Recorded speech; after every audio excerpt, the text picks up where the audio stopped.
हाणे अचूं था अव्हां जे तरफ़ अचूं था। जी जी। छा हिकु जो ही प्रोग्राम अव्हां जे मान में आहे, अव्हां जे तई मौज़ू ते मुबनी आहे, त यकीनन प्रोग्राम में अव्हां सां जेके शख़्सियतूं जुड़ंदड़ आहिनि, जिन जी अव्हां जी ज़िंदगी ते असरु हुयो या जिन जो अव्हां ते पियो, उन्हनि जो त ज़िक्र लाज़मी आहे, उहो हिन प्रोग्राम में थींदो ईंदो। पर हाणे अचूं था छाजे करे जो हिन वक़्तु तव्हां हिकु बहितरीन कहाणीकार बि आहियो। साबित करण जो सबबु इहो आहे त मां पाण अव्हांजो नाविल आशिक़ औरत जॾहिं पढ़ियो त उनजो ॿियो एडिशन एतिरो जल्दी अची चुको आहे ऐं उहो तमामु घणो मार्केट में मशहूर भी आहे ऐं हर हिकु स्क्रीन ते त उहो नज़र अचे थो, यकीनन उतां बि इहो नज़र अचे थो। हाणे ॿ पहलू आहिनि ऐं कई ॿिया बि, अव्हां शाइरी बि कई आहे, अव्हां फिक्शन लिखियो आहे। जी जी बिल्कुलु। हाणे हुन में अव्हां कहाणियूं बि लिखियूं, नावल बि लिखियो, अव्हां जी पसंदीदा सिन्फ़ कहिड़ी आहे? मुंहिंजी पसंदीदा सिन्फ़ कहाणी आहे। मूंखे कहाणी लिखण में तमामु घणो मज़ो ईंदो आहे। असल में ख़बर त थियो छा हो त मां नावल लिखंदे ॾाढो लड़ाईंदो हुउसि, ॿुधायो न। ऐं मूंखे हिकिड़ी असर ज़रूरु हूंदी, छो त मां ड्रामो त लिखियो, ड्रामा मूं लिखिया। पोइ अक्सर मां इहो पंहिंजे ज़हन में वेठो सोचींदो हुउसि त यार नावल कीअं था लिखनि, जेको आहे एॾो 200, 250, 300 पेज, केतिरा किरदार, मुख़्तलिफ़ क़िस्म जा किरदार माण्हू खणनि था, वरी हुन सां निभाइनि था, कीअं था लिखनि, मां त एॾो न लिखी सघंदुमि। इहो वेठो मां सोचींदो हुउसि पंहिंजे मथां। उहो असांजो बैंक में असां सां गॾु हूंदो इल्ताफ़ बेदार, पुराणो लेखक आहे, शाइरी जो पोइ त शाइरी छॾे वियो। हा, असुलु शेख आहे पर तख़लुस तॾहिं बेदार हूंदो आहे। हुन सां मुंहिंजी कचहरी घणी थींदी हुई। हे सफोरा ते जेको आहे, मां त हुनखे सिंध होटल चवंदो आहियां, सिंध ग्रीन। सो हिते असांजी ॾाढियूं यादगिरियूं अथई, तमामु वध खां वधीक। उहो आयो मूं वटि कचहरी ते, मां चयो यार इल्ताफ़ ॻाल्हि त ॿुध, हीअ माण्हू नावल कीअं था लिखनि, हीअ भेण 400, 500 पेज नावल लिखी था अचनि, उनखे पज़ीराई मिली थी, मां छो नथो लिखी सघां। मूंखे चयो तूं छो नथो लिखी सघें, लिखी वेंदे तूं, बिल्कुलु लिखी वेंदे बाक़ाइदगीअ सां। हुन में ड्रामे जो ज़िक्र आहे, त तव्हां किश्तियूं केतिरियूं लिखियूं आहिनि? मूंखे चई त इहो ड्रामो जेको आहे तो लिखियो आहे। मां चयो हा। चई घणियूं किस्तूं आहिनि? मां चयो 13 किस्तूं। उहो कहिड़ो ड्रामो हुयो? शाम ड्रामो, सिंध टीवी ते जेको शुरू थियो। जी जी। सिंध टीवी जी इहे त हाणे असांजी इदारनि जी बदनसीबी आहे, जो उन जीअं असां कैंपस में बुनियाद रखी आहे न, शाह लतीफ़ कैंपस में यूनिवर्सिटी जो, ईअं सिंध टीवी जो बुनियाद रखंदड़ में असां आहियूं। सिर्फ़ु 4 ड्रामा हुआ जेके शुरू में उहे थिया हुआ। हिकिड़ो अली बाबा जो हुयो, हिकिड़ो मुंहिंजो हुयो, ऐं ॿियो जुणे जो, अब्दुल कादिर जुणे जो, ऐं चौथों दिलशाद सेठ जो ड्रामो हुयो। हा, मुंहिंजी शाम हुयो। ऐं अली बाबा जो उहो ड्रामो हो जंहिं नावल मां हुनखे ड्रामो कयो, नावल लिखियलु हिकिड़ो हिंदू राइटर जो, हुनखे हुन कयो। इन्हनि 3 सां जेको आहे शुरूआति थी। पोइ हाणे हू भले यादि कनि कनि, असां त यादि कयूं था। त पोइ वरी साईं हुन मूंखे चयो यार जॾहिं तूं ड्रामो लिखी आहे त नावल छो न लिखी सघां। पोइ कुदरती ख़ुदा इहा थी त माना जेको आहे कोरोना अची वियो, 2019-20 में ईअं ई हलियो। पोइ मां यार वांदा त वेठा आहियूं, भला हाणे जेको आहे नावल लिखणु शुरू था कयूं।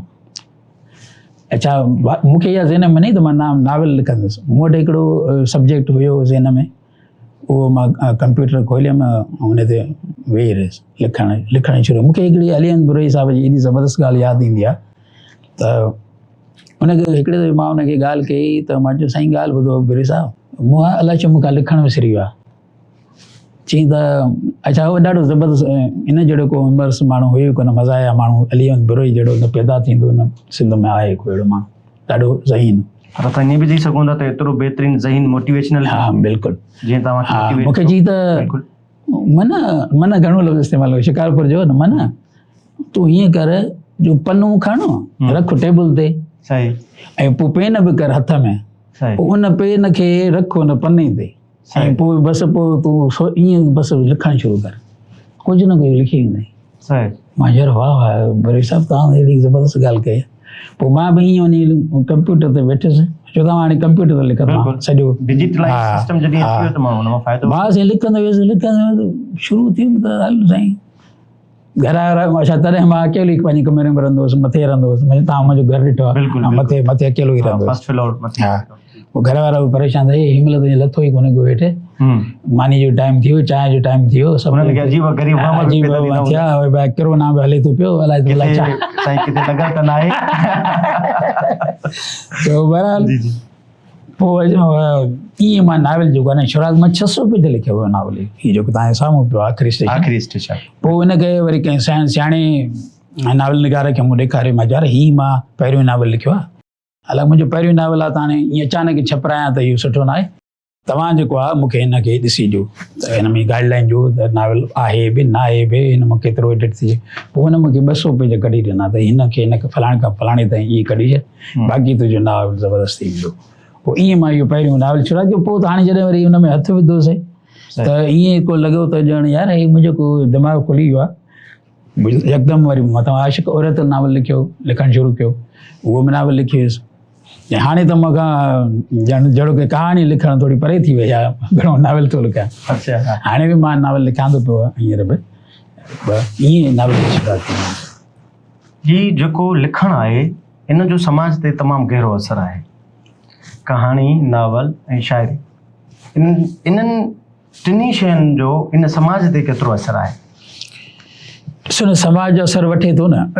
हिकिड़ो ॻाल्हि इहा आहे त जेको आहे न इहो राइटर आहे, तख़लीकार जेको आहे, उहो नावल खे फिक्शन हुजे या कहिड़ो बि हुजे, उहो जेको आहे उहो इहो रुॻो ॿुधाईंदो त समाज में छा पियो थिए, ठीकु आहे न। उहो पंहिंजी लिखणी में ॿुधाईंदो त समाज में छा पियो थिए। इहो वरी सियासतदान ऐं सरकार जो कमु आहे त उहो कनि त इहा जेका शइ बुराई आहे या जेका शइ आहे जेका अदीब बयान थो कयो इनखे ख़तमु कीअं कजे, संवारजे कीअं। घणा माण्हू अदीबनि खां इहा उमेदु रखंदा आहिनि त बाबा अदीब एजुटेशन में बि हुजे, अदीब कहाणी पढ़ी सही यार हुन में को नतीजो ई कोन थो ॿुधाए, का सलाह ई कोन थो ॾिए, या जेको आहे सो कहाणी हिन में यार अहिड़ी सामाजिक आहे। उहो असुलु अदीब जो लेखक जो जेको कमु आहे, ख़ासि करे फिक्शन राइटर जेको आहे, तव्हां कालम लिखो था त उनजी नोयत ॿी आहे, मज़मून लिखो था उनजी नोयत ॿी आहे, पर जेको तव्हां फिक्शन लिखो था त उहो त समाज में छा पियो थिए तव्हां उहो ई था लिखो। मिसाल जे तौर त को हादिसो थी थो वञे, या मिसाल शहर में कंहिंखे इंसाफ़ नथो मिले, कोर्ट में वियो इंसाफ़ नथो मिले कंहिंखे न, त इहो असां लिखंदासीं त बाबा हिन इंसाफ़ जे हवाले सां का कहाणी लिखंदासीं त भाई हिनखे इंसाफ़ हाणे असांजे समाज में हीउ थिए पियो त माना असांखे इंसाफ़ बि नथो मिले। पर इंसाफ़ खे क़ाइमु करण में लेखक जो दफ़्तरु न आहे न, उहो इन इंसाफ़ खे अमल पैरा करण जे लाइ उतां जे सिस्टम जो, पोइ उहो हुनखे सरकार चयो या कुझु बि चयो उनजो कमु आहे ऐं सियासतदान जो कमु आहे। तव्हां ॾिसो न त जेको वञ वटि खां वठी या पाकिस्तान ठहण खां पोइ जेका तहरीक जी हुन में सियासतदान एॾा एक्टिव हुया ऐं अदीब बि एक्टिव छो हुआ, इन जे करे हुआ त अदीब जेके हुआ जेको कुझु लिखंदा हुआ सियासतदान हुनखे पढ़ंदो। बिल्कुलु हा यार इहे लिखणु छा थो चाहे, चवणु छा थो चए, मुंहिंजे समाज में मुंहिंजे हुकूमत में छा पियो थिए, त पोइ वरी उनखे बहितर करण जी कोशिशि कंदो। पोइ हवाला ॾींदो, असेंबली में हवाला ॾींदो, तक़रीरुनि में हवाला ॾींदो त बाबा फलाणे शाइर जेका हीअ सटल शेख हयात कीअं मशहूरु थियो, ईअं मशहूरु थियो न, हुनखे तक़रीरुनि में कोट कयो उन शाइरीअ खे, सिंधड़ीअ ते सिरकर ॾींदो सांदो किरमया, त अहिड़े क़िस्म जा उहे शेर जिन माण्हुनि खे ॿुधाया विया।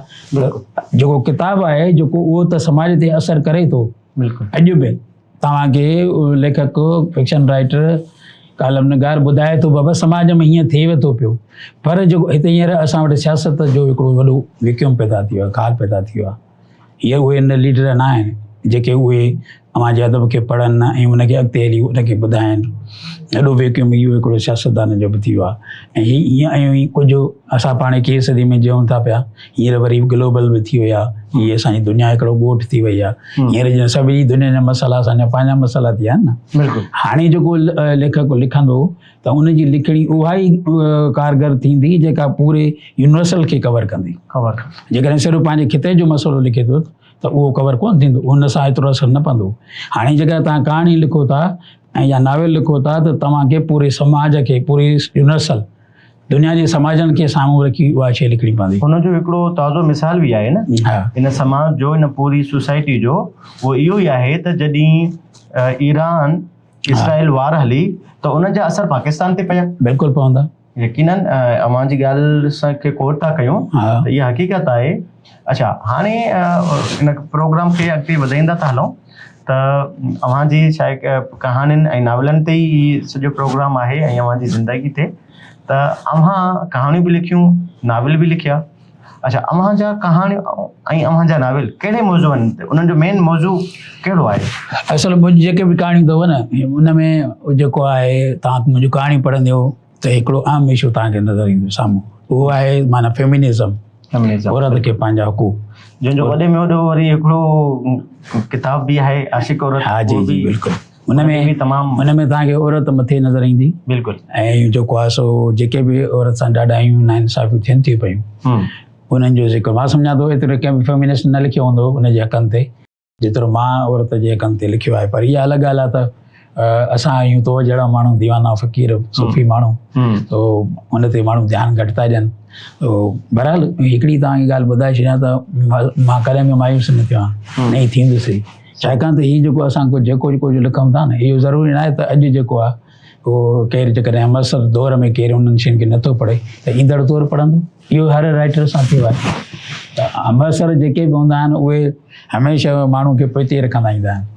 ऐं ॾिसो ऐं जेकॾहिं वरी असां वरी जेकॾहिं ॻाल्हायूं त असांजे अदब में केतिरी दर्जाबंदी आहे। हिकिड़ा अदीब मुख़्तसर थो तव्हांखे ॿुधायां, हिकिड़ा असांजा अदीब जेके आहिनि लेखक जेके उहे स्टेज जा अदीब आहिनि। उन्हनि खे स्टेज खपे चाहे कुझु बि थी वञे। छाजे कारण स्क्रीन खपे। हा स्क्रीन खपे। छाजे कारण त हू अदब जी दुनिया में को कमु न करे सघिया आहिनि। ठीकु आहे जेके स्टेज ताईं महदूद रहे। इहे वरी मथां हुन ते वरी सोने ते सुहागो जेको आहे वरी मेला लॻणु शुरू थी विया। ठीकु आहे उनमें उन्हनि माण्हुनि उन्हनि खे कब्ज़ करे वरितो। हाणे जेकॾहिं मां वेंदुसि त मूंखे अगरि ॿुधाए न ठूठियोणी कराए छॾींदव तूं छो आयो आहे। असां वेठा आहियूं न असां ॻाल्हाईंदासीं। हाणे उन्हनि जो अदब न उहे न अदब पढ़नि था न उन्हनि खे इहा ख़बर आहे त अदब छा पियो सरिजे, कहिड़ो लिखे थो कहिड़ो नथो लिखे। उहे छा कंदा कंहिं न कंहिं मिसाल वेंदा आहिनि उते ॻाल्हाइण उन मिसाल के नावेल ते प्रोग्राम आहे वो छा कंदा तो तव्हां रिव्यू लिखो मां रिव्यू लिखियो हेॾो हिन रिव्यू लिखियो कनि उन जेके तर्जिया आहिनि उहे पढ़ंदा। असुल शइ न पढ़ंदा, असुल शइ न पढ़ंदा। उन्हनि मां टुकड़ा कढी ज़हन में रखी वञी ॻाल्हाईंदा। मां पोइ साईं टेक ॾेई वेंदा मां त साईं फलाणो नावल पढ़े फलाणो वाह साईं वाह उहे शयूं ॻाल्हाईंदा। हिकिड़ा त ई अदीब ऐं वरी ॿिया वरी उहे जेके उहे आहिनि जंहिंखे थोरो घणो लिखणु बचे थो पढ़णु बचे थो उहे वरी जेको आहे न उन स्टेज वारनि जे चमचाखोरी में पूरा आहिनि। यार ये लहंदा त पोइ मां वेहंदुसि। ठीकु आहे हालांकि मंगणा वारी कारी आहे। हा हालांकि मंगणा वारी कार आहे उन्हनि जो वारो कॾहिं कोन ईंदो पर उहे वरी उन्हनि जो पोइ लॻाए पानि यार हीउ जेको आहे मां पंहिंजे हिननि अखियुनि सां ॾिठो आहे त उहे उन्हनि माण्हुनि जा थेला खणी हलनि था यार।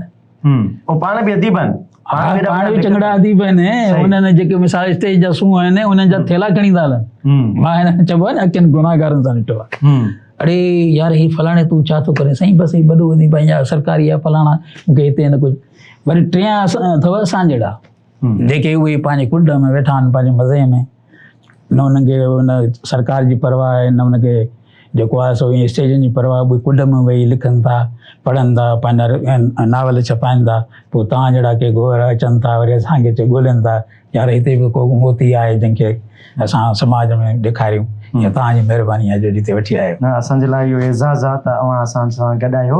ऐं माना हीउ वॾो अलमियो आहे न जीअं माणक जीअं मां ॻाल्हि कई त इहे अहिड़ा कई हादसा जनम वठनि था ऐं वठी बि सघनि था। जी जी और छा आहे जो उन असुल लेखक सां हेॾी नाइंसाफ़ी थिए। ॾिसो न ॻाल्हि इहा आहे त असां अञा कंट्रोवर्सी ते त ॻाल्हायूं कोन। असां त सिर्फ़ु पॉज़िटिव तरीक़े सां ॻाल्हायूं थोरियूं आहियूं।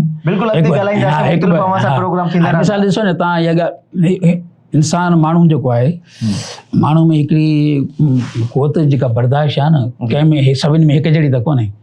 कोई चिड़ाक हूंदो को मस्तु मलंग हूंदो केरु कंहिंजी थोरी थोरी ॻाल्हि ते चिड़ी पवंदो। दुनिया हीअ सॼो संसार जेको जंहिं ठाहियो आहे उहो हिकिड़ो अजीब संसार ठाहियो आहे। ॿ भाइर आहिनि न त उहे ॿ भाइर बि हिकु जहिड़ा कोन आहिनि। उन्हनि जे हथनि जा निशान हिकु जहिड़ा कोन्हनि। इहो हिकिड़ो वॾी हिकिड़ी कारीगरी आहे न।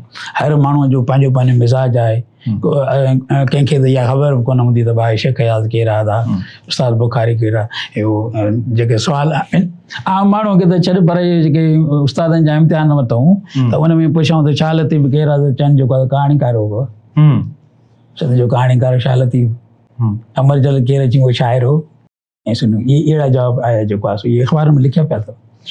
त माना एतिरी असांजी जेको आहे न माण्हुनि जी उहा आहे त उन्हनि माण्हुनि खे त छॾियो त तव्हां जेका माणक जी ॻाल्हि कयो था त मां ॻाल्हि कई बर्दाश्त थी न त असां सां बि ईअं ई थियो जहिड़ो हुननि सां असरु थियो मुनीर वारनि सां को असां सां बि घटि कान कई।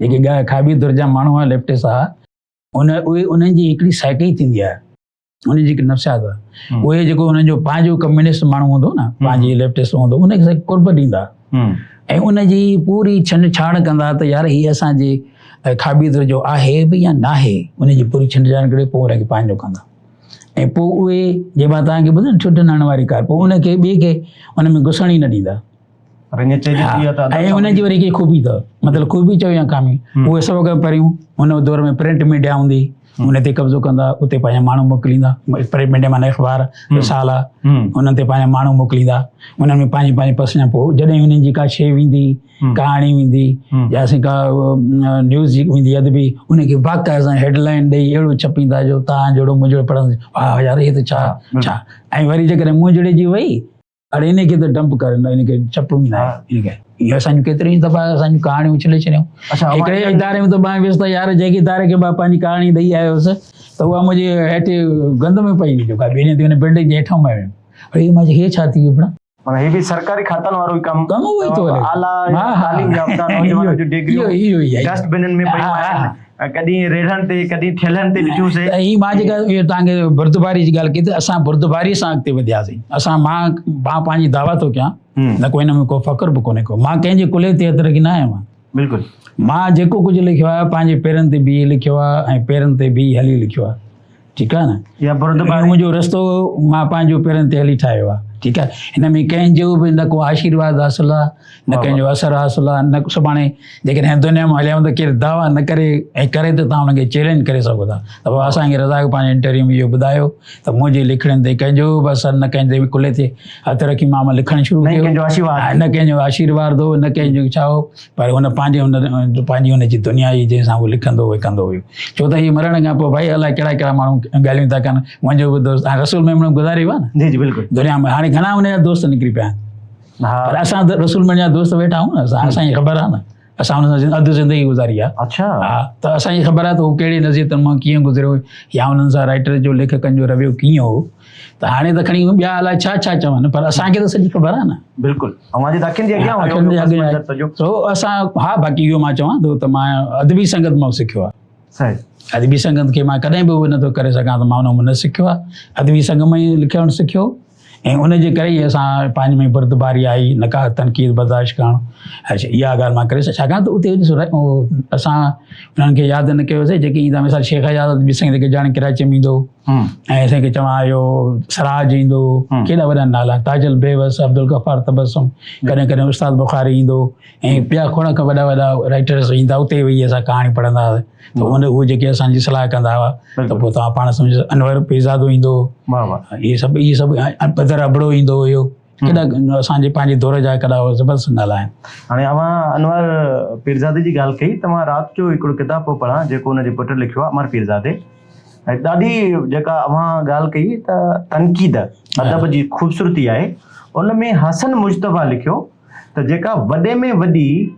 अनवर पीरज़ादे जी ग़लती हुई उहा कम्युनिस्ट धाड़ो हुयो माना कम्युनिस्ट तरफ़ हुयो ऐं उहो उनजी किताब में थो लिखे बिल्कुलु ऐं उहो उनजो पुटु लिखिए थो छपराए थो पोइ मां तव्हांखे कम्युनिस्ट जो ज़िक्र कयो न तव्हां जी जी त उहे पंहिंजो दाइरो जो ठाहे छॾियो त ॿियनि खे कीअं उते जेको आहे त बिल्कुलु इहो त नुक़सानु आहे न बिल्कुलु इहो तव्हां जेकॾहिं पंहिंजो हिकिड़ो हाणे मां जेकॾहिं कंहिंखे मूं वटि तव्हां ॿिया आहियो ॿिया केतिरा ई नौजवान ईंदा आहिनि वीचारा बिल्कुलु न अवां त नौजवाननि जी सच पुछो त मां जेको मां केतिरे ई नौजवाननि खे ख़ुदकुशी खां बचायो मां तव्हां ज़िक्र पियो बिल्कुलु ठीकु आहे को मां हिते हिन मीडिया ते पब्लिकेशन जा ओनर बि थी विया मां मूंखे ख़बर ज़ाती तौर ते असां त मां इहो ॾिसो असांखे ताज बलोच हुजे शेख हयात हुजे इन्हनि जॾहिं असांखे चयो त बाबा असांजो तव्हां मुस्तक़बिल आहियो वरी उन तव्हांजो मुस्तक़बिल जेके ईंदा उनखे जेको आहे इहे वॾा लफ़्ज़ आहे शेख हयात जा या ताज बलोच जा बाबा असां त तव्हांखे सेखारियूं था तव्हां इल्मु ट्रांसफर कयूं था पर तव्हांखे वरी ईंदड़ नसुल लाइ करिणो आहे जीअं नसुल दर नसुल असांजी जेके लिखणियूं आहिनि या असां जेको चाहियूं था जेको अदब में उहो तव्हांजो नौजवाननि ताईं पहुचे त मां त नौजवाननि खे ॻोल्हींदो वञा बाबा अचो कचहरी कयो हाल वाल कयूं ऐं कुझु नौजवान वरी ख़बर अथव अॼुकल्ह वरी हिकिड़ो अजीब बि ट्रेंड बि थी वियो आहे पोइ किताब छपजे थो त पोइ साईं असांजो वेठो आहे त संसार वारो जी। त जेको आहे उनखे ख़बर हूंदी त पोइ इन जॾहिं किताबु छपो त पोइ लिख जी गैर ज़रूरी माण्हू तारीफ़ बि कंदा त मन को किताबु मूंखे जेको मिले। एहसासी मिले। कापीअ में मिले। ऐं जे त इहो बि हिकिड़ो ॾाढो जो किताब हूंदो आहे। छा हूंदो हा, किताब में बिल्कुलु, आहे। बिल्कुलु। ऐं पोइ वरी असांखे मूंखे छा सभिनी खे चवंदा हूंदा हा, बिल्कुलु। अदा साईं बसि मूंखे किताब तव्हां हिते अहिड़ो मां लिखंदुसि साईं जो हाणे भला मूंखे ज़रूरत आहे कंहिंखे लिखण जी रब लिखे त मुंहिंजो किताब हली उहे माण्हू पढ़नि था बिल्कुलु। पर हुनजी हिकिड़ी साइकी थी वई आहे। ऐं वरी हुननि वीचारनि जो बि ॾोह कोन्हे त माली परेशानियूं पंहिंजा थिया आहिनि जॾहिं असां पाण नेज मां गुज़री आया आहियूं पर उहो दिलि घणी चवंदी हुई त बाबा हीअ किताब वठूं पर माली पोज़ीशन अहिड़ी न हूंदी यार किताब वठूं।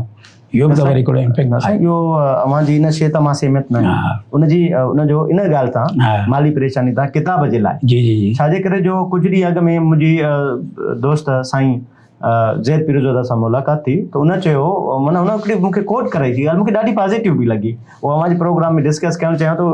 हा भली भली त हुन चयो त हीअ जेके मार्केटियूं आहिनि जेका वॾा शॉपिंग सेंटर्स आहिनि उहे हर क़िस्म जे हर तरह जो पाण वटि आइटम मुहैया कनि था पर जेकॾहिं नाहे त किताब हुते छो न आहे। किताब जी का गैलरी छो न आहे। जेके तव्हां दुकान वारे वटि वञो त उहो अॼुकल्ह जी जदीद दौर जी जेका आसपास जी सोसाइटी जी जेका ज़रूरत आहे उहा सभु कुझु रखे थो पर जेकॾहिं तव्हां उन वटि वञो पर जेकॾहिं उनजे साइड में हिकिड़ी शेल्फ ठहियल हुजे किताब जी यकीनन इहो हिकिड़ो सुठो अमल थी सघे थो। अच्छा उन इहा बि ॻाल्हि था कोट कयूं त किताबनि जी क़ीमत घणी आहे 200 खां 300 400 सुठे खां सुठो किताब जी नॉर्मल प्राइस त इहा ई आहे त इहो आहे त इहो असांखे रुझान पैदा करणो पवंदो किताब ॾे वञणो पवंदो ऐं गॾिजी अव्हां सां ऐं असां सां गॾु जेके साईं दोस्त वेठा आहिनि असांजे बिहाइंड द स्क्रीन बि वेठा आहिनि संसार पब्लिकेशन वारो साईं बि वेठो आहे और साईं असांजो केबी साहब ऐं साईं ज़ैद वारा या जेके बि दोस्त जेके बि मूं हिकिड़ी इहा कोशिशि कई आहे ऐं अव्हां उन कोशिशि जा लीडर आहियो मुंहिंजा छाजे करे असां कारकुन आहियूं छाजे करे जो सभ खां पहिरीं मूं साईं खे अव्हांखे फेसबुक ते टच कयो ऐं अव्हां मूंखे सुठो रिस्पॉन्स ॾिनो मां अव्हां सां जॾहिं मिलियुसि त मुंहिंजो हौसलो वधियो। तव्हांजे उन साथियुनि जिन अव्हांखे हम असर रहिया जेके अव्हांजा सीनियर रहिया मूंखे ख़ुशी थी थिए त अव्हां लफ़्ज़ी न मां पाण ज़ाती विटनेस आहियां इन शइ जो त अव्हां उहो अमली करे ॾेखारियो आहे ऐं इन शइ जे लाइ मां हीअ ऑन द रिकॉर्ड माना अव्हांखे सलाम थो कयां।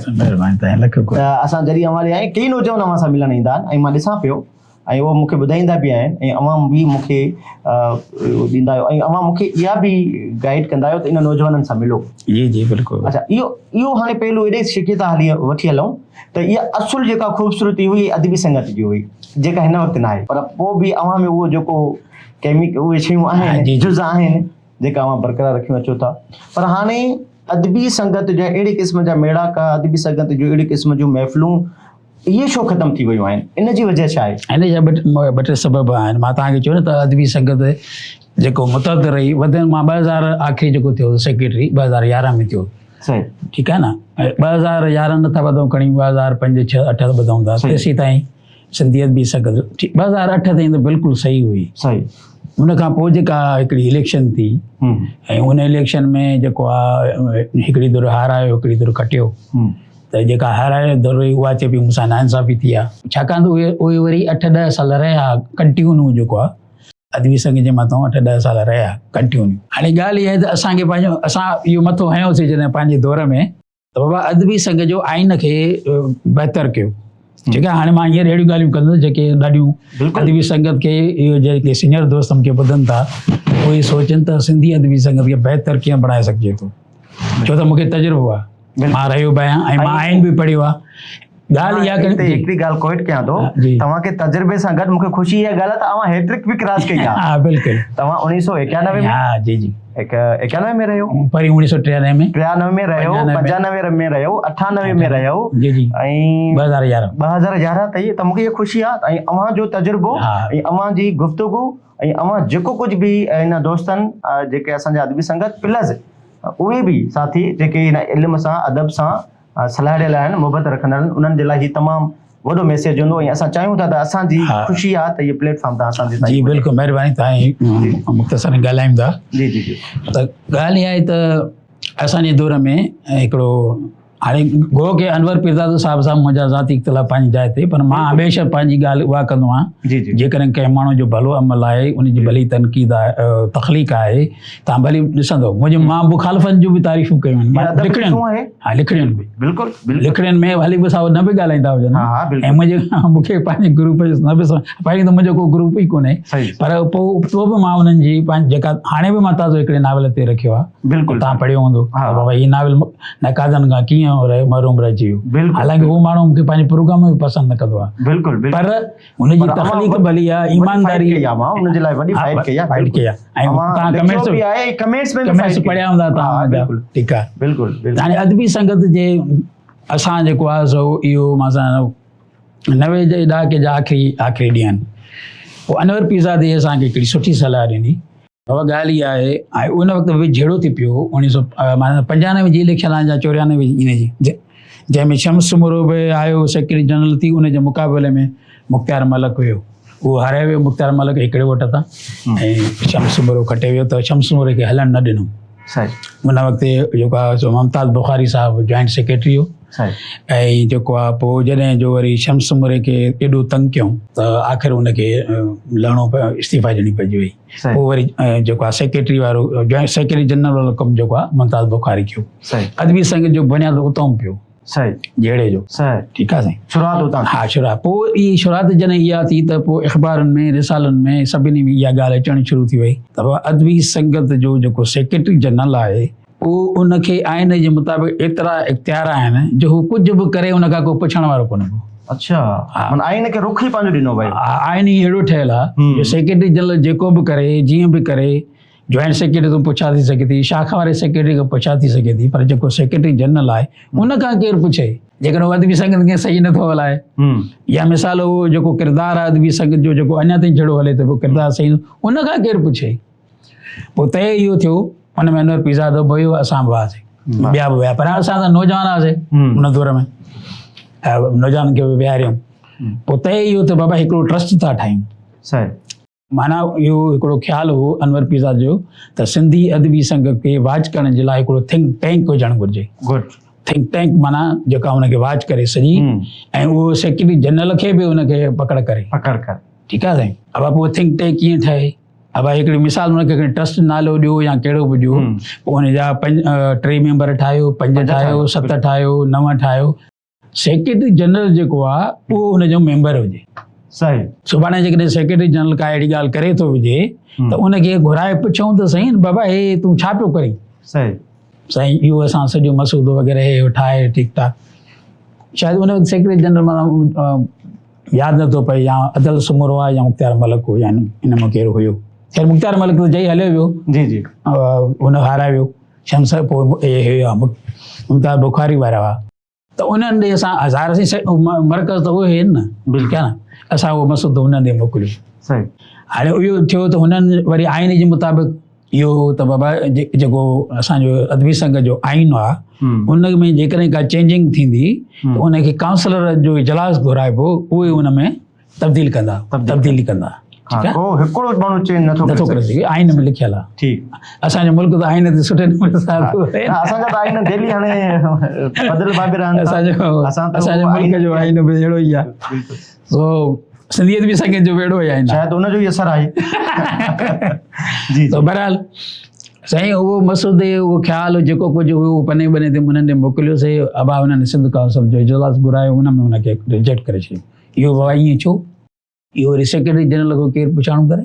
सही, उहो सॼो ईअं ख़तमु थी वियो, उहो उन्हनि हुन में अमेंडमेंट न कयो। हिकिड़ी ॻाल्हि। नंबर 2 असां उन्हनि में तजवीज़ असां इहा हिननि खे ॾिनीसीं जेका आम माण्हू वीचारनि खे ख़बर ई न आहे, त जेको मर्कज़ी सेक्रेटरी जनरल हूंदो आहे, मर्कज़ी जेका इलेक्शन थींदी आहे, उन में सेक्रेटरी जनरल जेको टेरियल हूंदो आहे 2 साल हूंदो आहे। सही। ऐं वरी जेका शाख आहे, शाख जो सेक्रेटरी थींदो उहो सिर्फ़ु साल लाइ हूंदो। सही। हाणे इहो केॾो फ़र्क़ु आहे बाबा। मिसाल जे तौर ते हिन दफ़े मां आहियां शाख जो सेक्रेटरी, मां पंहिंजे चॉइस सां हिकिड़ो सेक्रेटरी जनरल चूंडियो। सही। वरी ॿियो जॾहिं साल पूरो थिए त इलेक्शन थी त मां त आहियां ई कोन। त जेकॾहिं मर्कज़ जो 2 साल पीरियड आहे त हुनजो जेको आहे शाख जे सेक्रेटरी जो बि 2 साल पीरियड हुजणु घुरिजे। जीअं उहो शाख जो सेक्रेटरी जो पीरियड पूरो थिए घर वञे त मर्कज़ जो सेक्रेटरी बि घर वञे ऐं नवां माण्हू चूंडिजनि। पूरी बॉडी विद मर्कज़ ताईं तव्हांजी नई चूंडी इहा अमेंडमेंट नथा कनि।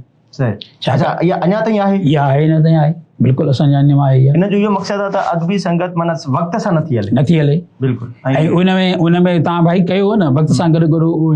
ऐं नंबर ॿियो उन खां टीं ॻाल्हि मां तव्हां हिन में ऑडिटर जो उहिदो छा जे लाइ आहे? सही भाई अदबी संघ जा 3 उहिदा आहिनि, मर्कज़ हुजे या शाख, सेक्रेटरी, जॉइंट सेक्रेटरी, खज़ानची, वरी चौथो ऑडिटर, 5 काउंसलर। हाणे ऑडिटर छा जे लाइ आहे? ऑडिटर त कंहिं इदारनि में हूंदा आहिनि, उहो अदबी संगत में ऑडिटर छा कंदो? हाणे जंहिं शाख जो तव्हां ऑडिटर चूंडियो था उहो पाण उहे बॉडी में उहो तव्हांजी ऑडिट कंदो। ऑडिट त ॿाहिरों घुराइबी, 3rd पर्सन ऑडिट थींदी आहे। ऐं मर्कज़ में बि ईअं ई आहे, सेक्रेटरी जनरल, जॉइंट सेक्रेटरी, खज़ानची, ऑडिटर। सो इहे हिकु ऑडिटर जी पोस्ट ख़तमु करणी पवंदी। नंबर 2 नंबर ते आइन में या शिकायत दाख़िल करूं, कंहिं तब्दीली करणी पवंदी त शाख उहे 2 साल रहंदियूं ऐं मर्कज़ बि 2 साल रहंदो। ठीकु आहे। ऐं ॿियो जेको आहे हिकिड़ो थिंक टैंक ठाहिणु घुरिजे जेको सेक्रेटरी जनरल खां पुछा करे। हाणे छा थियो, हीउ जेको बल बकड़ो थियो, पाण में ॿ थी वयूं, भाई हुन सेक्रेटरी जनरल खां त केरु पुछण वारो ई कोन हो। उहो पंहिंजी मर्ज़ी सां जेको चूंडिजी आहे उहो फ़ैसिला पियो करे, ऐं जेको न चूंडी सघियो उहो बि वरी सेक्रेटरी जनरल थी वेही रहे। नतीजे तौर 2 जेको आहे भराइजी। हाणे हुनजो असरु ख़राबु केॾो थियो। मिसाल जे तौर ते कराचीअ में कुल ई 2 शाखूं हुयूं। ठीकु आहे। हिकिड़ी कराची शहर जंहिंजो में मां रहियुसि, सिंधी अदबी संगत कराची शहर, ॿी हूंदी गुलशन नदीर में। 2 शाखूं हूंदियूं, उनजे जाइ ते हींअर 6 या 7 शाखूं आहिनि। हर ग्रुप पंहिंजी शाख ठाही आहे। पर कमु जेको आहे उहा जेका हिकु शाख कराची शाख वारी हूंदी उन ते तुर बि कोन था करे सघनि। असांजी नज़र ई न ईंदो। असांजी हर हफ़्ते गजाणी थींदी, असांजी हर हफ़्ते गजाणी। हाणे उहा गजाणी 15 ॾींहं करे छॾी अथनि।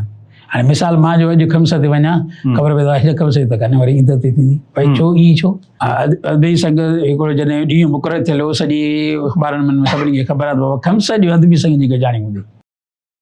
दोस्तो, अवां रज़ाक सितो साहब सां हीअ पॉडकास्ट में खटियूं मिठियूं ऐं इल्म सां अदब सां सलाहियल भरियल ख़ूबसूरत ॻाल्हियूं ॿुधियूं ऐं तमामु ख़ूबसूरत हीअ पॉडकास्ट असांजो हली रहियो आहे। यकीनन वक़्तु तमामु घटि आहे, ॻाल्हियूं त तमामु घणियूं आहिनि।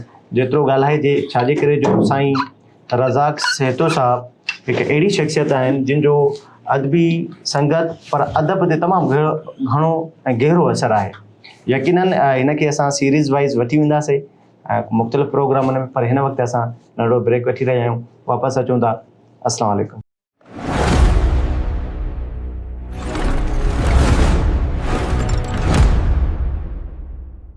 वेलकम बैक दोस्तों। साईं रज़ाक सितो साहब सां इल्मी अदबी गुफ्तगू जो आगाज़ वरी ॿीहर शुरू कयूं था ऐं हीअ जेको गुफ्तगू हूंदी उहा सॼी जेको आहे साईं जी इल्म अदब ऐं जेको कुझु साईं लिखियो आहे इहो उन ते मुबनी हूंदी। जो सभ खां पहिरियों जेको नावल जो किताबु आयो, उहो आख़िरी स्टेशन, उन जो लिखण जो ख़्यालु कीअं आयो अव्हांखे ऐं छा सोचे छा ज़हन में रखी करे अव्हां नावल लिखियो हो? हीअ आख़िरी स्टेशन नावल जो मुख़्तसर त मां तव्हांखे थोरो ॿुधायोसि त जेको कोरोना जे करे दौरान मां हीअ नावल लिखियो ऐं कीअं मूंखे कहिड़े दोस्त उकसायो थियो नावल। हिन नावल जेको पहिरीं ॻाल्हि तव्हांखे इहा ॿुधाए छॾियां या ज़हननशीन बि करणु घुरिजे त जेका बि शइ हुजे न फिक्शन में, कहाणी हुजे, नावल हुजे, उनजे बारे में जेको आहे न राइटर जेकॾहिं न ॿुधाए त बहितर आहे त मुंहिंजो छा मक़सदु हो, फलाण हे हो। पर इहो ॿुधाए सघे थो त मां इहो नावल में किरदार कहिड़ा आहिनि, कीअं लिखियो हुजे कीअं। छाकाणि त जेको फिक्शन आहे उहो जॾहिं माण्हू पढ़े थो न त उन हर को माण्हू पंहिंजे आधार तां उन्हनि जी मफ़हूम थो कढे, उनजी माना थो कढे। त इहो राइटर लाइ ॾाढो ॾुखियो पवंदो आहे ऐं हिन बि ॿुधाइणु घुरिजे त इहो जेको आहे सो हिन नावल में मौज़ू छा आहे या कीअं लिखियो, इहो त करे ॿुधाए सघो त किरदार छा आहिनि या जेको आहे कहाणी छा आहे। तजसुस बि टुटी वेंदो। हा, उहो छा आहे त पोइ ॻाल्हि इहा आहे त पोइ हिकु दफ़ो उहा छाप लॻी वई न त मां राइटर ख़ुदि चई वियो आहे त मुंहिंजो नावल त हीअं आहे। सो बाक़ी इहो आहे त हिन में जेका मूं किरदार लिखिया आहिनि त असल में मां हिन जो जेको मां तव्हांखे सेंट्रल लाइन ॿुधाईंदो वेंदुसि। हिन जी सेंट्रल लाइन इहा आहे त जेको रशिया टुटो, जेको रूस में जेको आहे आई 91 जो शायदि दौरु आहे या 92 जो। त उन खां पोइ जेके असांजे सिंध में या मुल्क में न पर मां सिंध ताईं रखियो आहे, जेके कामरेड हुआ उहे इंतशार जो शिकार थी विया। उहे या त के मौलवी थी विया वञी मस्जिदूं वसायूं, या त के फ्रस्ट्रेशन में लाइ कोई शराबी थी विया, वरी शराब ऐं शबाब जा शौक़ीन थी विया, या जेको आहे सो वरी कुझु माण्हू अहिड़ा हुआ उन दौर में बि जिन एॾियूं जेको आहे सो जेल जूं सख़्तियूं सठियूं त उन्हनि खे हासिलु छा थियो। हिन में हिकिड़ो किरदारु आहे जेको पंहिंजी कम्यूनिस्ट निज़ाम में माना तंज़ीम में एॾो मशरूफ़ थी थो वञे जो उनजी पंहिंजी मोहबत आहे जंहिंसां उहो इश्क करे थो, प्यारु करे थो, उनजी बि परवाह कोन थो करे ऐं उहो उन में लॻो थो रहे। त माना ओतिरे ताईं जो आख़िर में उहा वीचारी ॿिए शके सां शादी करे थी छॾे ऐं हीअ पंहिंजे मस्तियुनि में आहे। जॾहिं जो टुटे थी त हीअ सफ़ा पोइ थो वञी संभाले त यार मां त सॼी दुनिया जेको आहे पंहिंजो सभु कुझु मुंहिंजो प्यारु मोहबत सभु कुझु हेॾां होॾां फिटी करे हिन तंज़ीम में आयुसि ऐं हिन तंज़ीम में त मूंखे मिलियो छा। पोइ हू पंहिंजे हालांकि आहे उहो ज़मीनदार बहितर माण्हू आहे, हुनजो भाउ वॾो मतिलबु गॾु आहिनि त भाउ त ज़मीनदार आहे। पोइ हू ॻोठा निकिरे थो, ॻोठ में रहे थो, पोइ वापसि थो निकिरे कराची शहर। इहा आख़िरी स्टेशन जेका आहे उहा कराची आहे, हुनजी आख़िरी स्टेशन कराची आहे। उहो अचे थो चए त हाणे बसि वञी मां ख़ुदकुशी कयां, हिन मां हितां बसि जान छॾायां, मां सॼी पंहिंजी ज़िंदगी जेका बेकार तबाह करे छॾी मूं वटि कुझु।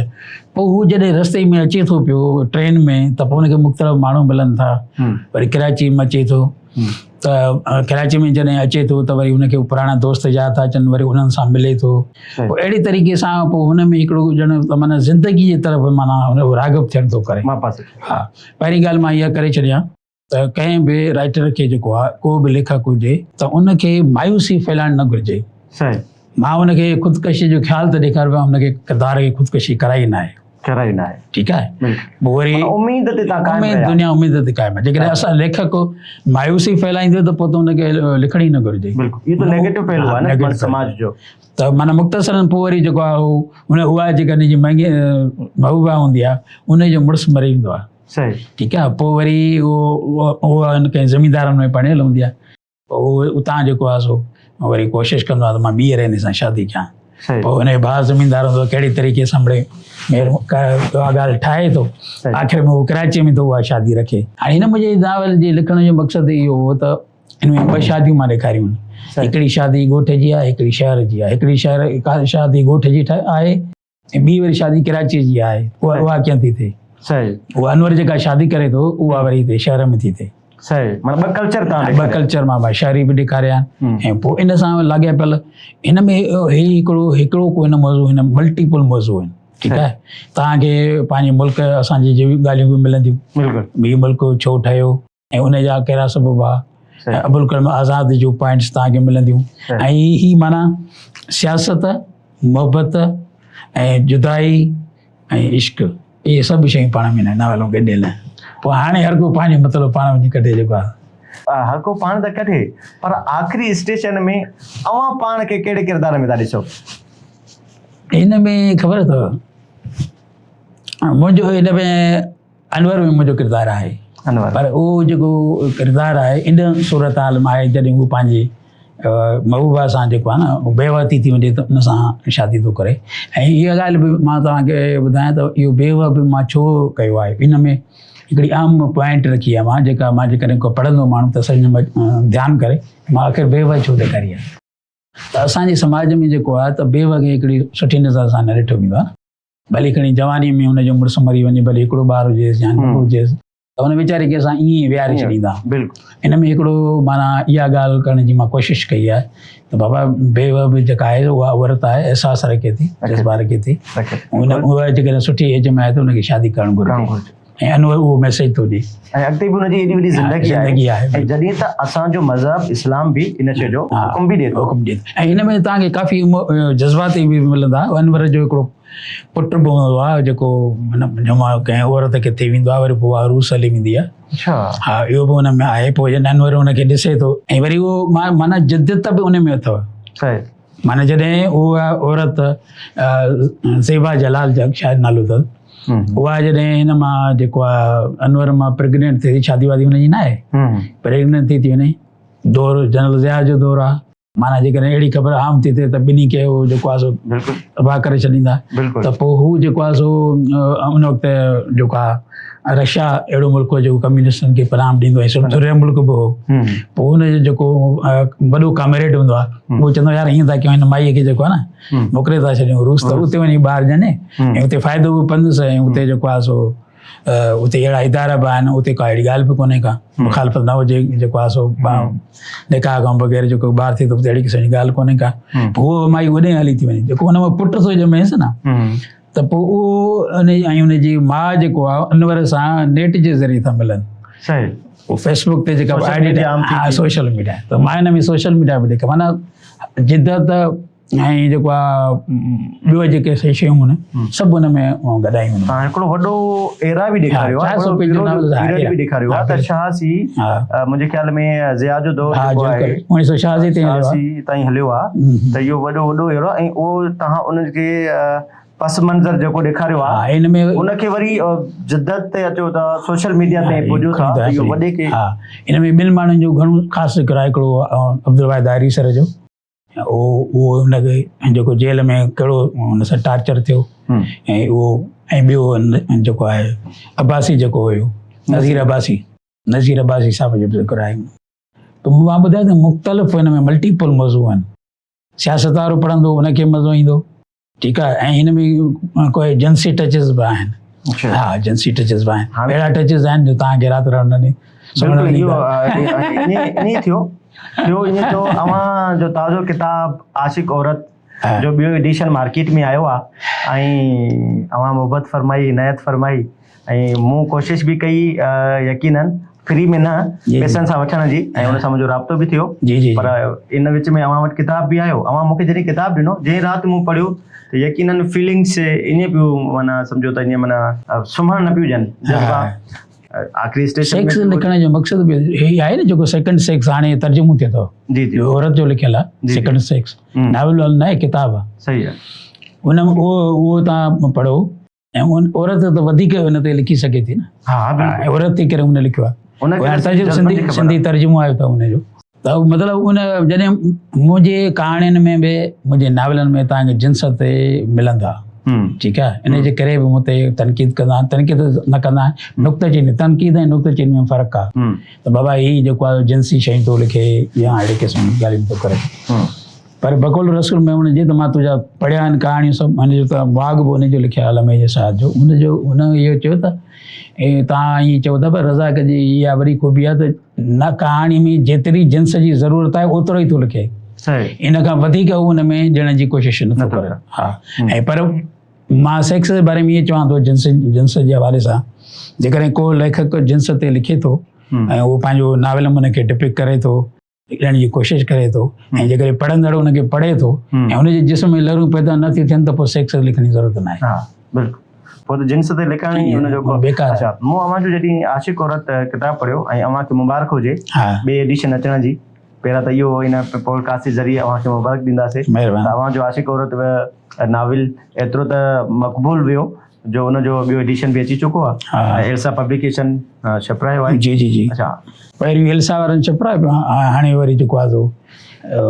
अलमास वारनि हा जी हीअ नाविल जेको आहे न हिकिड़ो जदीद टेक्निक ते नाविल लिखियलु आहे न माना शुरूआत आहे 2001 खां पोइ जी जॾहिं मैसेज अचणु शुरू थियो मोबाइल 1998 ताईं अची वई आहे उन ते मैसेज वग़ैरह थींदा वरी उन खां पोइ इंटरनेट आई आहे त हिन में हीअ नाविल रुॻो सिर्फ़ु हिन में मोहबत ऐं जेको आहे जिन्स को न को हिन में हिकिड़ो वॾो इशू आहे जंहिं ते केरु बि ॻाल्हाइण लाइ तयारु कोन्हे को जेका मां त राइटर आहे मां त तुंहिंजे ॻाल्हाईंदुसि भली तुंहिंजे रिकॉर्डिंग ते भली असरु पए त हिन में हिकिड़ो वॾो अहम इशू आहे जंहिंखे असांजा नक़ाद जेको आहे उहे हिन ते ॻाल्हाईंदे बि शिकनि था ऐं मूंखे तव्हां शाबाश जो त मां उहो लिखियो आहे इहा अव्हांजी हिमत खे दाद आहे बिल्कुलु हिन में हिकिड़ो हिसो आहे गुमशुदा माण्हुनि जो जेके खंबे खणी था वञनि बिल्कुलु जंहिंखे राति जो राति खंबे खणी था वञनि ऐं जा जेके असांजा कारकुन आहिनि क़ौमी कारकुन आहिनि उनखे खणी था वञनि त उन्हनि जो हाल कहिड़ो थो थिए उहो त कंबिजी वियो उहो त सभु को लिखे थो दादा हे कंबियो टार्चर मूंसां हीअं थियो मूंसां खणी विया मूंसां हे कयूं पर हुनजे फैमिली ते छा थी गुज़रे उहा हिन नाविल में अच्छा जेको खंबिजी थो वञे हा या जंहिंखे अहिड़े क़िस्म जो को अमल थिए थो हा उहो वापसि अचे थो, उहो अञा वधीक सिंध सिंध चवे थो। हा वरी किथे मूं इहो पढ़ियो त जेको इहो घणी सिंध सिंध चवे त माना सम्झो त होॾां ट्रेंड थी आयो आहे, इन जे बारे में छा आहे? इहो बिल्कुलु मां तव्हांखे ॻाल्हि ॿुधायां, जेको त हिकिड़ो इहे त इहे ट्रेंड थी था अचनि। नंबर ॿी ॻाल्हि इहा थी त तव्हां भली गौर कयो वञी मुंहिंजी ॻाल्हि ते, मां तव्हांखे हिकु ॻाल्हि ॿुधायां। उहा ॻाल्हि इहा त तव्हांखे ॿुधायां त जेके बि खंभ विझी वञनि था क़ौमी कारकुन, उहे मोटी अचनि था त पंहिंजी सियासी तंज़ीम छो था ठाहिनि? माना उन्हनि खे उहो छॾनि ई हिन असरे ते हिन ते था त तव्हां वञो ऐं वञी डिवाइड कयो, अञा विरायो। अच्छा, हा भली मां तव्हांखे मिसाल ॾियां थो, जेको असांजो जेको आहे नवाज़ खान ज़हूर खणी विया, उन जीअं संद क़ौमी पार्टी ठाही आहे, इन मां उनजी का मुखालिफ़त नथो कयां त उन्हनि को ग़लति अमल कयो आहे, पर ॻाल्हि त इहा छो थी असांजे साम्हूं अचे, इनामबाज़ी सभीता अलाए छा ठाही आहे, सिंध सभीता। हा सिंध सभीता ठाही आहे। ऐं ॿियो जेको सारंग हले वियो उनखे खणी आहे, उन बि त हिकिड़ी पार्टी ठाही आहे न। अच्छा, इहो नौजवान जेको हा जेको नौजवान खे गर्दो करे उनजी पंहिंजी पार्टी ठाही आहे। जेको मुंहिंजी पंहिंजे हुन मुशाहिदे तजुर्बे में ॻाल्हि आहे त जंहिंखे बि खंभे खणनि था उहो मोटी अची पंहिंजी अलॻि दिगड़ी थो चाढ़े। माना इहो आहे त हुननि खे खणी छॾनि ई इन हुन ते था त तव्हां वञो ऐं हुनखे विरायो। ऐं हक़ीक़त त इहा हुअणु घुरिजे त जॾहिं इहे वापसि अचनि त अञा वधीक मुनज़म थियनि ताकी उनजो गहरो असरु वञे। बिल्कुलु। पर हीअ जॾहिं डिवाइड था थियनि त हीअ त इहा उहा पॉलिसी त किथे न आहे अंग्रेज़नि वारी जेका ब्रिटिश पई कंदो आयो, डिवाइड एंड रूल। त हाणे मां हिन नावल में हिकिड़ो ॿियो बि शिरका हिकिड़ी जेको आहे सो पंजाब में नश्तर हॉस्पिटल, नश्तर हॉस्पिटल में तव्हांखे यादि हूंदो त लाश लदाऊं हुनजी छित ते। अच्छा, हा लाश लदाऊं हुनजी छित ते जेके के सवन जे तादाद में आहे। उहो वरी इहो ईअं थियो त को आम माण्हू हिकिड़ो उते वियो अस्पताल में इलाज वग़ैरह कराइण वियो, त उनखे अलाए कहिड़ो कहिड़ो दिमाग़ में इहा ॻाल्हि आई जो चई भला कॾहिं कॾहिं मरीज़ खे ख़्यालु ईंदो आहे न त वञा भला मथे हवा झटे अचे या कीअं करे अचां। उहो जो मथे चढ़ी वियो त मथे जेका छित हुई त हुनखे लोहो दरवाज़ो ॾिनो पियो, हुनखे तालो ॾिनल हो। त पर हुन शेखर में जॻह थींदी आहे, हुन ॾिठो त अंदरि कई लाश पिया हुआ ऐं हुनखे किवलियूं के कांव मथां गिजूं वेठियूं आहिनि, उहे हुनखे पटनि पियूं वेठियूं। हमरा ॾिसी आयो। हाणे हिनखे मां फिक्शनाइज़ कयो आहे, सही ठीकु आहे न, ज़ाहिर आहे फिक्शन आहे त माण्हू हुनखे फिक्शनाइज़ कंदो, पर ॻाल्हि हक़ीक़त आहे जेका टीवीअ ते बि आई। अच्छा, ऑन द रिकॉर्ड आहे, ऑन द रिकॉर्ड आहे। पर मुंहिंजे रिसाल नावल खां पोइ अव्हांजे नावल खां बाद जॾहिं मां नावल इहो छपरायो, इहा ॻाल्हि आम थी त उन खां पोइ इहो तहक़ीक़ थी, कुझु बि थिया मूंखे ख़बर न आहे। मां नथो चाहियां त मुंहिंजे नावल जे करे या कंहिंजे बि करे बि थी। जंहिं वक़्तु मां नावल लिखां पियो त हिकिड़ी नंढड़ी ख़बर आई, छो त असांजी वरी हर चुरप ते नज़र हूंदी आहे। पंजाब में हिकिड़ी अस्पताल आहे, माना हिकु नंढड़ी कालम जी ख़बर आई, पंजाब जी हिकिड़ी अस्पताल आहे जंहिंमें जेको आहे सो हीअ लाश पिया आहिनि, ठीकु आहे। उहा ख़बर डंप थी वई, उहा मुंहिंजे ज़हन में हुई। पोइ मां हिन ते इहो ठाहियो, लिखियो, ऐं उन जे लिखण जे दौरान ई वरी हिन में अची वियो जेको आहे सो टीवीअ ते अची वियो। उहो मां हिन में लिखियो आहे एडिटर खे सहाफ़ी जो किरदारु आहे, त उहो थियो वरी उन ईअं त माना उहो हमरा उहो जेको ॾिसी आयो त उन ॾींहुं को उहो एडवाइज़र उन में आयो नश्तर अस्पताल मुल्तान में, ठीकु आहे। उते जो आयो त हुनखे चई साईं को माण्हू हुनखे घुमाइण पिया हेॾे हुनखे त ज़ाहिर मथे कोन वठी वञनि। जॾहिं जो वञी गाॾीअ में वेठो त उन माण्हू वञी हुनखे चयो त साईं भला इहो जेको आहे सो हिकिड़ो सवाब जो कमु कंदो वेंदे। चई त हुन चयो मरीज़ खे का दवा ववा खपंदी या पैसा खुटा त हुनखे चइबो आहे तुंहिंजी मां कहिड़ी मदद करे सघां थो, जेको ॿुधाए मां तुंहिंजी मदद कयां। जीअं मुंहिंजी मदद तव्हां न कयो, तव्हां रुॻो जेको मथे छती ते चढ़ी वञो, बसि उते दरवाज़ो खोलाए रुॻो मंज़रु ॾिसी अचो।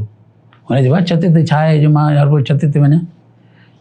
बहरहाल उहो लहे थो, पोइ वरी जेको आहे सो इंतिज़ाम सां मिली, इंतिज़ाम जेके चए थो त भाउ मूंखे हली मथे वठी हलो छती ते, त इंतिज़ाम वारा चाबियूं लिकाए था छॾनि।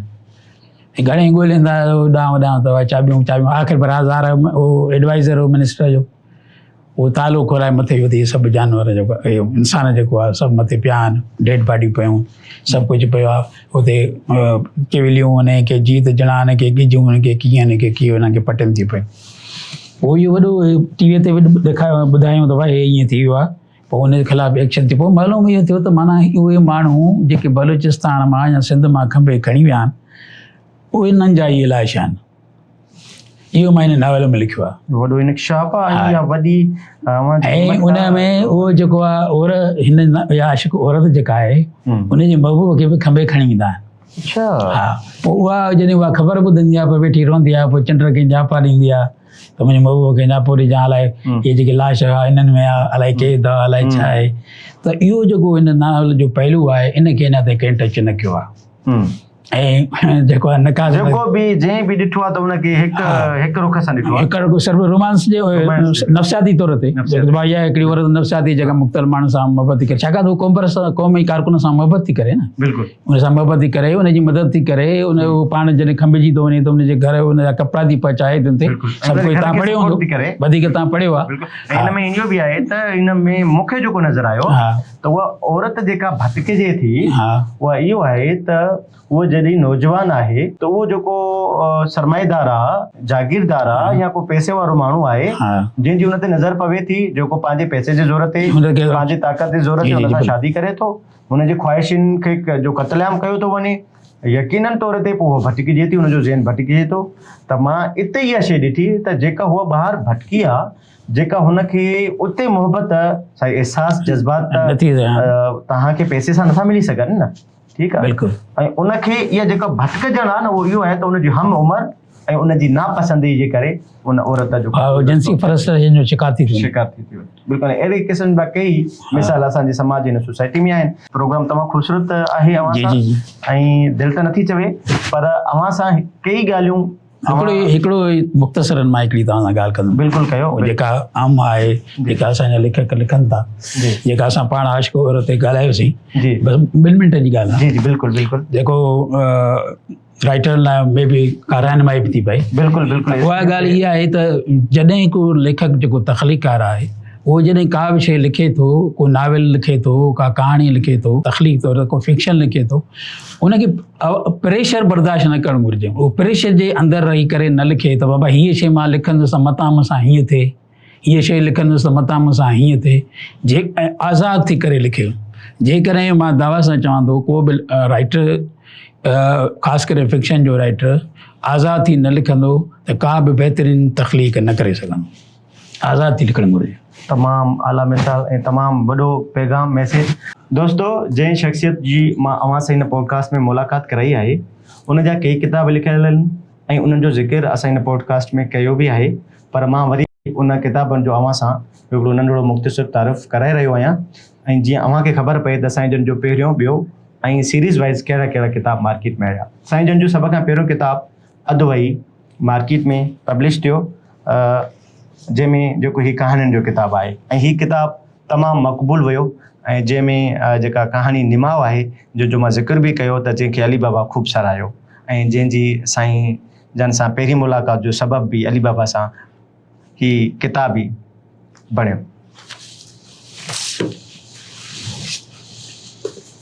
उनखां बाद में हीउ सिलसिलो न रुकियो ऐं न ई साईं रज़ाक सेतो साहिब जो इल्मु थकियो ऐं साईं जन कविता पब्लिकेशन में हिकु ॿियो कहाणियुनि जो किताबु जेको आहे सो पेश कयो, जंहिंजो नालो आहे लम्हे जो सवाद, ऐं हिन जो टाइटल बि तमामु ख़ूबसूरत आहे। ऐं इहो सफ़र हिते नथो ख़तमु थिए, अचूं था साईं जन जी नावल जी तरफ़।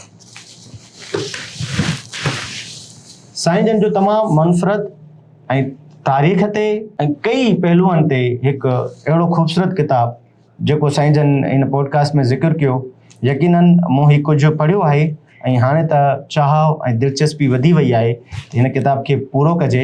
हीअ किताबु 400 सिफ़नि ते मुश्तमिल आहे। आख़िरी स्टेशन तमामु ख़ूबसूरत ऐं तमामु तारीख़ी किताबु आहे जेको साईं जन सभ खां पहिरियां नावल जी दुनिया में जेको आहे सो लिखियो।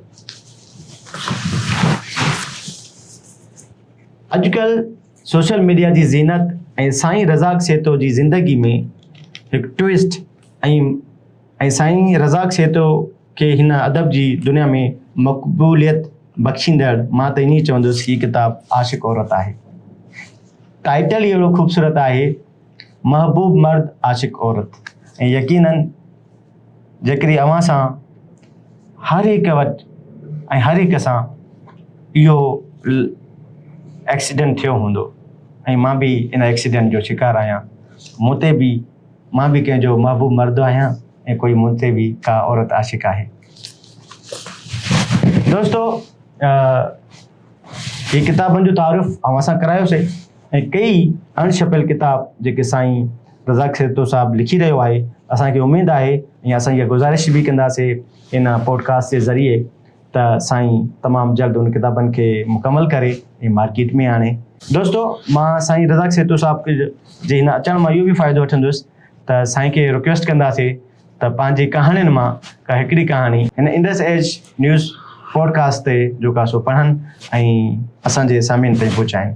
जी साईं रज़ाक सेतू साहब, हिकिड़ी फिक्शन कहाणी आहे। जी। कहाणी जो उनवान आहे माण्हू नथा खपनि, ज़मीन थी खपे। उहो ॾाढा परेशान हुआ, संदसि मौत मोकिलाए हुई।